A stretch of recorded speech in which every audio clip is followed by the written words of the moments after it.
I'm Lacey and welcome to Appeal TV. Memphis tips off tonight at 6:27 and the Vols will follow the Tigers in Sweet 16 action. Gary Robinson, Executive Sports Editor, is here to talk about the games. But first we follow a story we brought to you on Sunday about crime in the Mid-South. Desoto County has its share and is dealing with an ever-growing population. According to Police Chief Tom Long of Southaven, in law enforcement, if you react to it, it's too late. You have to be proactive to be successful. Our basic goal is, it sounds kind of corny, but to protect and serve, to be there for the community and safeguard their property and their lives. We've just recently gotten a police car for every one of our officers. That does a couple of things. It gives the officer pride and ownership of the vehicle, makes our vehicles last longer. And the other thing it does is it allows the officers that live in the city limits to drive those vehicles home at night, which gives us more of a police presence. We saw bicycle officers when we were touring Franklin, Tennessee, and we started asking the police chief what he thought about it, and he liked the idea, so we went ahead and just did it. I think any time you've got visibility with an officer, whether it's on a bike or in a car, it prevents crime. I think that's, we're not going to go out and run into the crime with the blue light on top of the car and stripes everywhere, but I do think that seeing them prevents crime. The key element in what we do is to try to prevent crime, and so if you're just reactive, if you just respond to the call after it's occurred, even if you catch the suspect that's responsible and prosecute them, you are only 50% successful, because while you did catch him and prosecute him, somebody was still the victim of the crime. You still have a victim. So to be successful in our business, we try to prevent the crime before it happens. The city of Olive Branch right now is estimated to have a population of about 31,000. We're essentially a safe city. I think there was a recent article in a publication that rated us the safest city in the area as compared with Memphis, Bartlett, Germantown, Collierville, Hernando, Horn Lake, and Southaven. We were the safest city with violent crimes and property crimes. I've been here 27 years, so matter of fact, I was the first patrolman they ever hired. That was back in 1980, and so see, seniority does work. Law enforcement is a funny thing because we don't ever feel like we're going to prevent crime from happening. People who are destined to commit crime are going to commit crime. What law enforcement's job is to make sure whoever commits the crime commits it in another jurisdiction, because they want no part of dealing with your jurisdiction. We had people in place a year before the mall opened for the mall. We had hired them, trained them, so that by the time the mall opened, they were ready to go. They were ready to, we created a new patrol zone to address the needs of that area. And 99% of the cities wouldn't have done that. The thing that I think makes us the most proud is the same amount of people per thousand are being affected by the same amount of crime as they were 10 years ago, 15 and 20 years ago, and 5 years ago. We may have 42,000 population now, but still only 1.5 people out of that 1,000 population is affected by violent crime. I made this for you, Mom.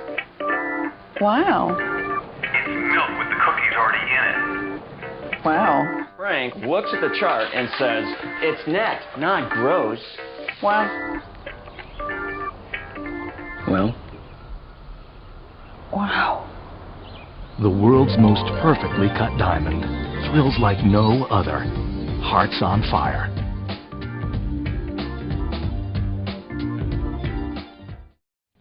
Here's Gary Robinson to talk about the Memphis Tigers and the Tennessee Volunteers, two teams that have made it to the Sweet 16 of the men's NCAA tournament.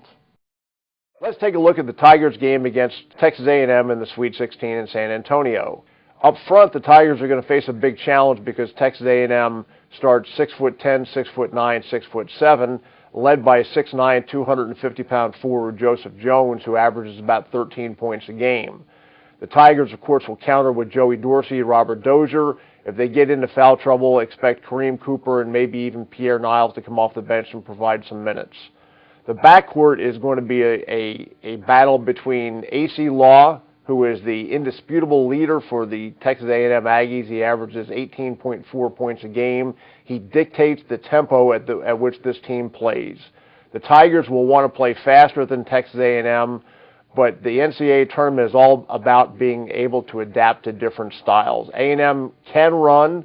The Tigers showed against Nevada that they can slug it out a little bit and get where they need to go even if they don't play at the pace they want to play at. AC Law is going to provide a lot of problems for the Tiger guards. Expect Andre Allen to get a lot of minutes.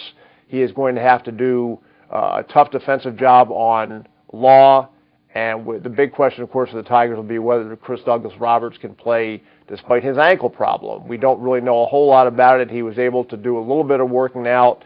This will be a game day decision, probably a game time decision, how much he's going to be able to play. We know that they don't want to do anything to further aggravate the ankle injury, but they do need him on the court. Let's look at the other half of the South region where Tennessee, the 5th seed, will take on number 1 seed Ohio State. Tennessee has been a young team for the most part during the course of the year, even though they are led by their guard, Chris Lofton, who is an upperclassman, has been averaging 20 points a game. An outstanding shooter, he provides Tennessee with a lot of quality play in the backcourt.